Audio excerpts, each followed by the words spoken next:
नमस्ते फ्रेंड्स, मैं हूँ संगीता शाह। स्वागत है आपका मेरे यूट्यूब चैनल पे। नंबर के इस सीरीज़ में आइए आज हम बात करते हैं नंबर 2 के बारे में। नंबर 2 वालों के बारे में आज मैं आपको बहुत अच्छी जानकारी दूंगी, तो ध्यान से सुनिए। नंबर 2 कोई भी महीने की 2 तारीख, 11 तारीख, 20 तारीख और 29 तारीख को जो लोग जन्म लेते हैं वो आते हैं नंबर 2 के अंतर्गत। जी हाँ, अब नंबर 2 का जो स्वामी होता है वो होते हैं चंद्रमा, और इनका दिन होता है सोमवार, और इनका शुभ रंग होता है सफ़ेद। तो नंबर 2 वालों के बारे में आगे जानते हैं। देखिए, नंबर 2 वाले जो होते हैं इनको सबसे पहली चीज़ ये ध्यान में रखनी है कि इनको अपने माता का सम्मान बहुत करना है। अगर ये अपने माता का सम्मान करेंगे तो इनका जीवन में सफलता बहुत अच्छी मिलेगी। तो माता का सम्मान करना बहुत ज़रूरी है। दूसरी और इम्पॉर्टेंट चीज़ मैं आपको ये बता दूं कि इनको भगवान शिव की आराधना करनी चाहिए। ये अगर शिव की शरण में जाएंगे तो इनका कल्याण होगा।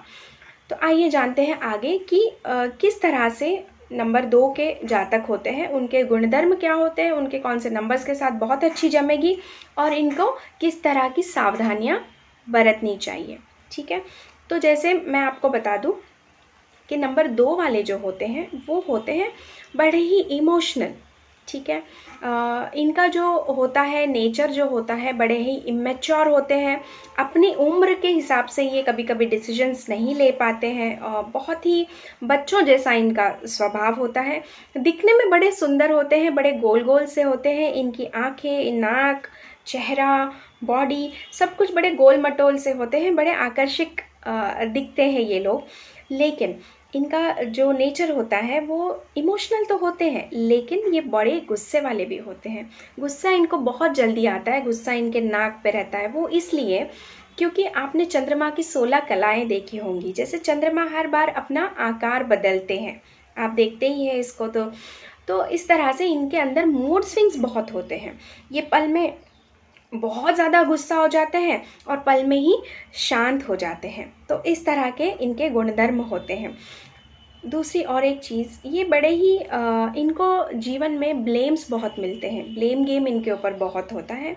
वो इसलिए होता है कि पहली चीज़ तो ये बहुत गुस्से वाले होते हैं। ये अपने आप को ही सबसे इम्पॉर्टेंट समझते हैं। इनको ऐसे लगता है कि मेरे अलावा मेरे जैसा कोई भी नहीं है। ये एक मिसकंसेप्शन इन लोगों में बहुत ज़्यादा होती है। अब इनको कलंक क्यों लगता है या ये श्रापित क्यों थे, ये आइए आगे मैं बताती हूँ आपको। जैसे कि आप सब जानते हैं चंद्रमा की 27 रानियाँ थी, उसमें से वो सिर्फ रानी जो रोहिणी जी थी उन्हीं की ये बहुत ज़्यादा प्रेम करते थे, उन्हीं की वाहवाही करते थे, उन्हीं के साथ इनका बहुत अच्छा जमता था, जिसकी वजह से इनको श्राप मिला। फिर इनको क्षय रोग हुआ था, स्किन डिजीज़ हुआ था, क्योंकि इनको अपनी सुंदरता पे बड़ा गुमान था। तब ये गए थे भगवान शिव की शरण में, तब इनको उस क्षय रोग से मुक्ति मिली थी। तो फिर एक बार इनके ऊपर कलंक लगा था। ये गणेश जी को देखकर हंस पड़े थे। जैसे कि मैंने कहा कि ये हमेशा अपने आप को बहुत ज़्यादा यहाँ समझते हैं, जिसकी वजह से इनको गणेश जी को देख के ये हंस पड़े। तो फिर इनको श्रापित किया गया था। फिर ये महादेव की शरण में गए थे। फिर एक बार इन्होंने देवगुरु बृहस्पति जी की पत्नी के साथ दुष्कर्म किया था, वहाँ पे भी ये कलंकित हुए थे।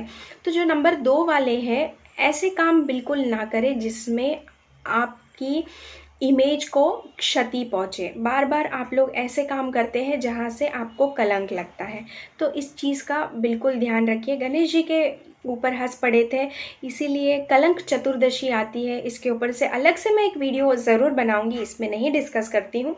तो कलंक चतुर्दशी भी आती है, जिसका व्रत बहुत सारे लोग करते हैं। तो चंद्रमा को इस तरह से बहुत बार श्रापित हुए, फिर महादेव के शरण में गए, और तब जाके उनका कुछ जो है बेड़ा पार लगा था। तो नंबर 2 वालों को हमेशा शंकर जी के शरण में जाना चाहिए, भोलेनाथ की आराधना करनी चाहिए, तो इनके जीवन में सफलता प्राप्त होगी। दूसरी एक और चीज़ मैं आपके इनके बारे में बता दूँ, ये बड़े अच्छे प्लानर होते हैं। ये प्लानिंग बहुत अच्छे से कर लेते हैं। जैसे कोई काम करना है तो उसकी प्लानिंग, उसकी एग्जीक्यूशन ये बहुत अच्छे से करते हैं। ये बड़े एक्साइटमेंट के साथ अपना कोई भी काम शुरू करते हैं, बहुत पुख्ता प्लानिंग करते हैं, और जब ये काम शुरू करते हैं तो ये इस लेवल में करते हैं, लेकिन ये होते होते होते होते उनका एक्साइटमेंट इस लेवल पे आ जाता है। वो इसलिए क्योंकि ये बड़े मूडी होते हैं, मूड स्विंग्स बहुत होते हैं, लाइक बड़े आलसी भी होते हैं एक तरह से।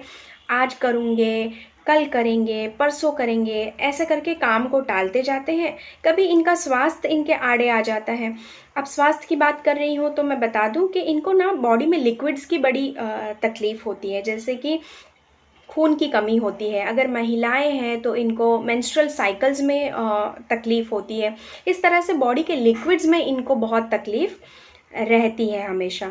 और इनका हेल्थ का तो अभी मैंने आपको बता दिया। और जैसे इनकी माएँ हैं, जो भी नंबर 2 वाले बच्चे हैं, उनकी माँओं को हमेशा इन्हें मोटिवेट करते रहना है, क्योंकि जैसे मैंने आपके चंद्रमा के 16 कलाओं के बारे में बात किया, तो इनमें मूड स्विंग्स बहुत होते हैं। ये बहुत जल्दी डिप्रेस हो जाते हैं। जितना जल्दी एक्साइट हो जाते हैं उतने ही जल्दी इनका मूड भी लो हो जाता है, जिसकी वजह से क्या होता है कि इनके अंदर डिप्रेशन की बीमारी की आ सकती है। प्लस इनके अंदर सुसाइडल थॉट्स भी बहुत ज़्यादा आ सकते हैं। तो इन बच्चों की माँओं को हमेशा ये ध्यान रखना है कि एक तो इनको मोटिवेशन चाहिए, और वैसे ही चंद्रमा सूर्य से प्रकाश लेते हैं। जैसे इनको अगर प्रॉपर गाइडेंस ना मिले, इनको प्रॉपर मोटिवेशन ना मिले, तो बहुत ज़्यादा चांसेस होते हैं कि ये एक अंधकार में जाएंगे, ये एक डिप्रेशन वाली स्थिति में जा सकते हैं। तो इन लोगों के साथ में आपको ये सावधानी बरतने की ज़रूरत है कि इनको जो है आप बहुत ज़्यादा गाइड करें, मोटिवेट करें। ये काम बहुत अच्छा करेंगे, लेकिन इनको एक पुश की ज़रूरत होती है हमेशा। तो इन बच्चों के माँओं को, या अगर आपके स्पाउस है तो भी आपको ये बात को याद रखना है कि इनको मोटिवेशन की बहुत ज़रूरत पड़ती है। बिना गाइडेंस के ये कोई काम नहीं कर सकते, क्योंकि ये प्रकाश के लिए सूर्य पर निर्भर होते हैं। तो इस प्रकार के होते हैं नंबर 2 वाले। अब आइए, जैसे आपके मूड स्विंग्स को अगर कंट्रोल करना है तो आपको चांदी की कोई भी एक चीज़ अपने ऊपर धारण करनी है। जैसे आप लेडीज़ है तो चांदी की पायल पहन सकते हैं, जेंट्स है तो वो कड़ा पहन सकते हैं, या इस तरह सा एक चांदी का छल्ला बना के धारण कर सकते हैं। मोती का मैं नहीं कहूँगी, क्योंकि उसमें थोड़े एस्ट्रोलॉजिकल कॉम्बिनेशंस आते हैं। उसके लिए पहले आपकी जन्म पत्री देखनी होगी, उसके बाद ही आपको सजेस्ट किया जा सकता है कि आप मोती पहने या ना पहने। लेकिन आप चांदी तो बिल्कुल धारण कीजिए, ये आपको हेल्प करेगी आपके मूड स्विंग्स, आपके अंदर ये जो डिप्रेशन है, इन चीज़ों को कंट्रोल करने में। तो आइए जानते हैं इनका कौन से नंबर वालों के साथ किस प्रकार का जमता है। तो इनका नंबर 1 वालों के साथ में कैसा कॉम्बिनेशन होता है। नंबर 1 वाले जो होते हैं, ये वैसे ही चंद्रमा इनसे प्रकाश लेते रहते हैं, तो हमेशा इनके शरणागत रहेंगे। जैसे इनको हमेशा सरेंडर होके रहेंगे, इनकी शरण में रहेंगे। तो इस तरह से इनका अच्छा कॉम्बिनेशन बनता है नंबर 3 के साथ। नंबर 3 बृहस्पति है, गुरु है, तो वैसे ही इनको गाइडेंस की ज़रूरत होती है जीवन में। तो नंबर 3 वालों के साथ इनका कॉम्बिनेशन अच्छा रहता है। तो नंबर 4 वालों के साथ इनका कॉम्बिनेशन कैसा रहता है। नंबर 4 वालों के साथ में, जैसे number 4 is a number of ego, बहुत ज़्यादा ईगो होता है इनमें। तो इसीलिए वो चंद्रमा ज़्यादा इनको पसंद नहीं करते हैं। तो जैसे इनको अगर नंबर 4 के साथ रहेंगे तो चंद्रमा और ज़्यादा डिप्रेस फील करेंगे, हेल्थ इश्यूज़ होने की संभावना रहती है। तो नंबर 4 के साथ में इतना अच्छा कॉम्बिनेशन नहीं होता। नंबर 5 बुध होते हैं, बच्चे जैसे होते हैं, और नंबर 2 नंबर 5 वालों को बहुत स्नेह देते हैं, एक पिता की तरह, एक मदर टच, एक फादर टच होता है। लेकिन नंबर 5 कभी भी नंबर 2 को इतना महत्व नहीं देता। मतलब नंबर 5 नंबर 2 को कभी भी अपना पिता नहीं समझता। मतलब नंबर 2 को जो सम्मान मिलना चाहिए वो नंबर 5 से कभी भी नहीं मिलता, जिसकी वजह से नंबर 2 नंबर 5 के साथ हमेशा दुखी रहते हैं। तो इस तरह से नंबर 5 और नंबर 2 का भी बहुत ऐसा अच्छा कॉम्बिनेशन नहीं होता।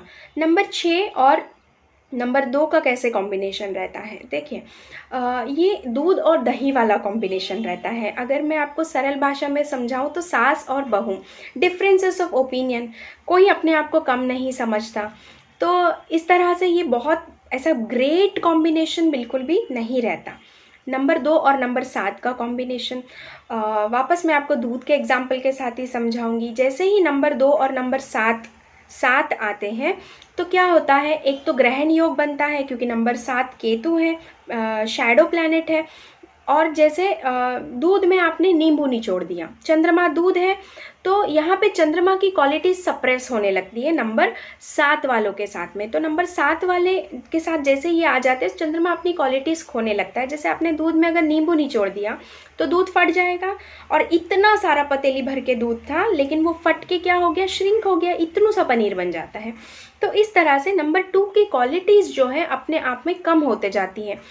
तो ये भी कोई ऐसा बहुत खास फ्लरिश नहीं करेंगे एक दूसरे के साथ। और नंबर 2 और नंबर 8 का कॉम्बिनेशन, नंबर 8 कभी भी नंबर 2 का बुरा नहीं चाहेगा, लेकिन वो चंद्रमा है, वो अपने आप को श्रेष्ठ समझता है। और नंबर 8 शनि है, काला रंग है, तो नंबर 2 कभी भी नंबर 8 को इतना महत्व नहीं देंगे। और नंबर 8 वाले कभी भी नंबर 2 का बुरा नहीं चाहेंगे, क्योंकि वो उनको मदर टच देने की कोशिश करते हैं, लेकिन नंबर 2 कभी भी नंबर 8 के महत्व को नहीं समझता है, वो हमेशा उसको गलत ही समझेगा। जैसे अभी मैं अगेन दूध के साथ आपको इसका कॉम्बिनेशन बताऊं कि पतीली भर के दूध है और आपने उसमें कीड़े डाल दिए, तो वो दूध हमारे किसी काम का नहीं रह जाता। तो इस तरह का रिलेशन होता है नंबर 2 और नंबर 8 वालों का। अभी नंबर 9 और नंबर 2 का कॉम्बिनेशन, ये भी कोई खास नहीं होता। नंबर 2 शांत पानी है ना, ठंडे ठंडे से होते हैं। और नंबर 9 मंगल, अग्नि, तेज तर्रार, तो ये आपस में इतना अच्छा कॉम्बिनेशन नहीं होता। तो क्या होता है कि नंबर 9 बहुत जोशीले होते हैं, मोटिवेशन से भरे होते हैं, और नंबर 2 उतने ही ऐसे ढीले ढाले होते हैं। तो ये दोनों भी आपस में इतने अच्छे से एडजस्ट नहीं कर पाते हैं। तो ये था नंबर 2 के बारे में। न्यूमरोलॉजी के हिसाब से मैंने आपको ये सारी डिटेल्स बताई है। मैं आपको इतने डिटेल में इसलिए बता रही हूँ ताकि मैं चाहती हूँ कि आप नंबर्स को बहुत अच्छे से समझें, अपने बच्चों को बहुत अच्छे से आप उस तरह से गाइड करें, उनको उस तरह से ट्रीट करें। अगर आप हस्बैंड वाइफ है और आपके कॉम्बिनेशंस अगर इसमें है, तो आप कैसे अपने सामने वाले पार्टनर को समझ सकते हैं और किस तरह से उनको जो है आप एक अच्छी मार्गदर्शन कर सके। इस वजह से मैं इस नंबर के सीरीज़ को इतना डिटेल में लेकर जा रही हूँ। तो इसी के साथ आज का ये वीडियो मैं समाप्त करती हूँ। अगर आपको ये मेरा वीडियो अच्छा लगा है तो इसको लाइक ज़रूर कीजिएगा और मेरे चैनल को सब्सक्राइब ज़रूर कीजिएगा। आत्म नमस्ते। Thank you.